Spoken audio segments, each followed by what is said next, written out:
Welcome your social study class. Today we are going to start chapter number 12, Agriculture and Livestock.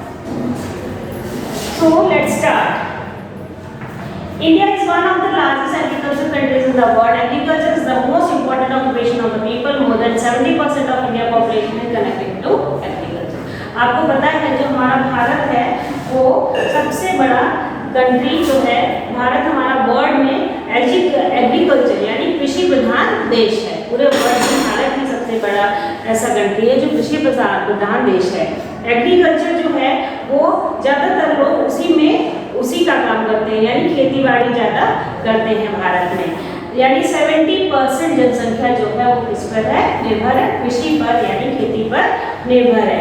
India has a favourable climate for growing crops. India के पास ऐसा climate है, favourable यानी ऐसा climate है कि growing crops यानी crops के लिए, अनाज के लिए वो एक गिफ्ट है। तो यहाँ पर सारी चीज़ें अवेलेबल है, फर्टाइल सॉइल है वो अवेलेबल है, और वाटर है इरिगेशन के लिए, सिंचाई के लिए पानी है, और यहाँ का जो क्लाइमेट भी है वो क्या है, सुटेबल है for growing crops. There are two types of crops. First is food crop and second is cash crop. जो food crop होता है वो क्या होता है कि जो यहाँ पर स्टेबल डाइट होती है हमारी, जो हम लोग खाते हैं उसको हम कहते हैं फूड क्रॉप कहते हैं, उसको खाया जाता है। द मेजर फूड क्रॉप्स क्या है, राइस है, व्हीट है, मिलेट है, पल्सेस है, यानी जो हमारे देश में ही वितरित होती है खेती से और हमको वो मिलती है। और कुछ क्रॉप्स होती हैं वो कैश क्रॉप्स होती हैं, इनको कहते हैं, जो मार्केट में सेल होती हैं, और इसके बाद वो सिर्फ फार्मर इसलिए उगाते हैं कि उनको सेल आउट करना होता है। जैसे ऑयल सीड है, कॉटन है, शुगर केन है, ये सारी चीज़ें जो हैं ये क्या होती हैं, कैश क्रॉप्स।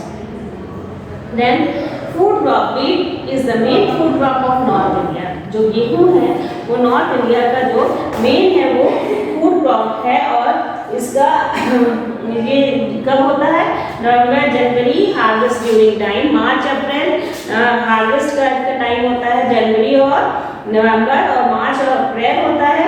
द नवंबर plains of India are called wheat bowl of India. तो जो नॉर्दर्न प्लेन्स है उसको क्या कहा जाता है, गेहूं का कटोरा, यानी हमारे नॉर्दर्न प्लेन्स को गेहूं के कटोरे के नाम से भी जाना जाता है। It grows in the state of, कहाँ होता है, पंजाब में, उत्तर प्रदेश में, हरियाणा में, और मध्य प्रदेश, गुजरात एक्सेट्रा। राइस चावल है, जो चावल है वो भी इंडिया का मेन क्रॉप है। It is grown in humid climate, यानी ह्यूमिड क्लाइमेट में होता है। India is the second largest producer of rice. Bharat जो है वो सेकंड लार्जेस्ट प्रोड्यूसर है राइस का। Rice grow in places where good amount of water is available. Rice वहीं पर होता है जहाँ पर पानी का जो अमाउंट है वो बहुत अच्छा होता है। The main rice producing area कौन कौन से हैं, वेस्ट बंगाल, बिहार, उड़ीसा, असम, केरला, आंध्र प्रदेश, पंजाब, हरियाणा और तमिलनाडु। देन आता है पल्सेस। पल्सेस जो है जो रिच होती है प्रोटीन, लोग कहते हैं ना कि आप दाल खाया करिए अगर प्रोटीन तो आपको चाहिए पूरा, तो जो पल्सेस हैं, दालें जो हैं वो प्रोटीन से रिच होती हैं, और ये फॉडर फॉर कैटल, यानी पल्सेस जो होती हैं वो कैटल जो है हमारे जो पशु को है उनको भी उनके भी फूड का काम करती हैं, और ये एक लार्ज स्केल में पैदा की जाती हैं।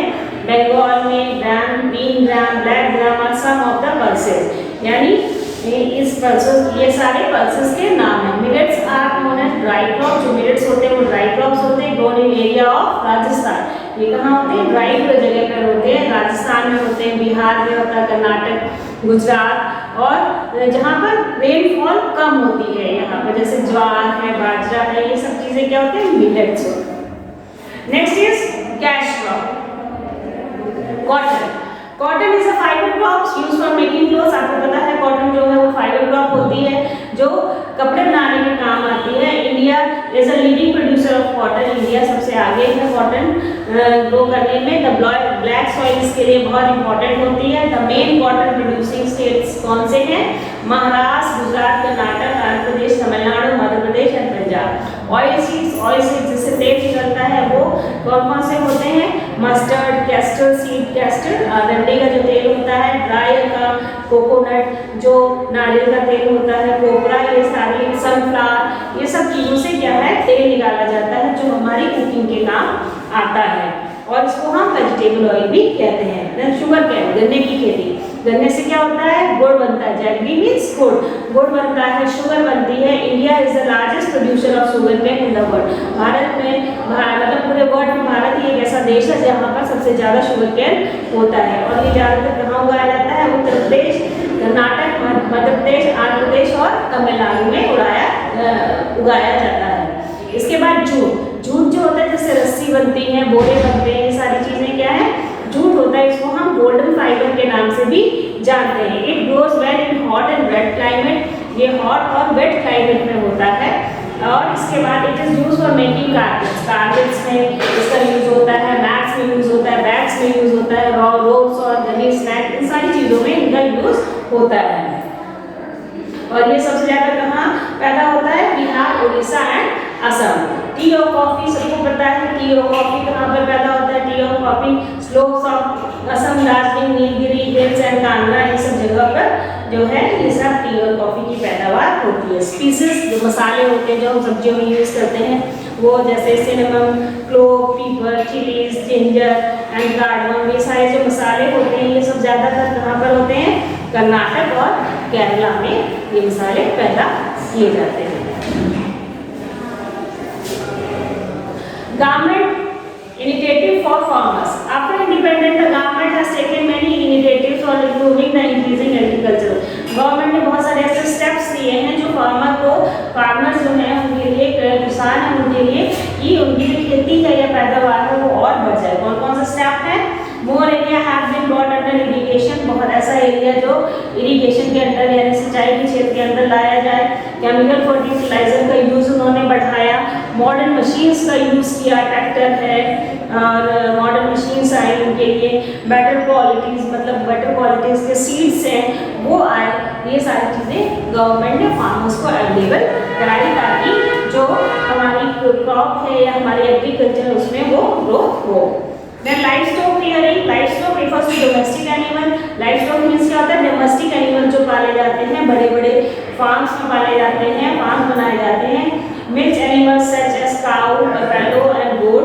मिल्क एनिमल जो होते हैं, मिल्क जिसको कहते हैं, मिल्क एनिमल जो हमको मिल्क प्रोवाइड करते हैं। कौन कौन से हैं?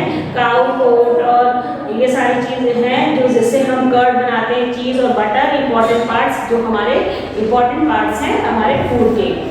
ऑक्सन बुल जो है वो हमें प्लगिंग में यानी किसानों को खेत जोतने में और उसमें यूज़ होते हैं। डंकीज हैं वो बहुत सारा लगेज उठाने के काम आते हैं। हॉर्सेस हैं, ये सारे जो हैं, शीप जो ये हैं, ये सब क्या होते हैं? ये इंसान की किसी न किसी काम की ये जानवर आते हैं। In our villages farmer occupied themselves both agriculture animal rearing. और विलेजेस में ये काम दोनों होते हैं, यानी जब जो हमारा कृषि प्रधान देश है वहाँ पर लाइफ स्टॉक का भी काम होता है और उसके बाद एग्रीकल्चर का काम भी साथ साथ होता है। ग्रीन रेवोल्यूशन क्या है? जिसको हम कहते हैं हरित क्रांति। There have been many changes in the method of agriculture in country. हमारे कंट्री में जो खेती में है उसमें बहुत सारे चेंजेस आए हैं। उसकी खेती करने में बहुत सारे मेथड चेंज किए गए। High yielding varieties of seeds, जो सीड्स है उनकी बहुत अच्छी वैरायटी यूज़ की गई है और फर्टिलाइजर, इरिगेशन, ये सारी चीज़ों का यूज़ किया गया है। Large area of land have been brought under cultivation. बहुत सारा ऐसा एरिया है जो बेकार पड़ा था उसको अंडर कल्टीवेशन के उसमें लाया गया है। Farmers have been provided with better facilities like loan, better seeds. और फार्मर्स को बहुत अच्छी फैसिलिटीज़ प्रोवाइड की गई है। लोन दिए जाते हैं, अच्छे से बेटर सीड दिए जाते हैं, फर्टिलाइजर्स उनको दी जाती हैं, मॉडर्न मशीनरी उनको दी जाती है ताकि वो अपनी जो खेती है वो बहुत अच्छे से कर ले।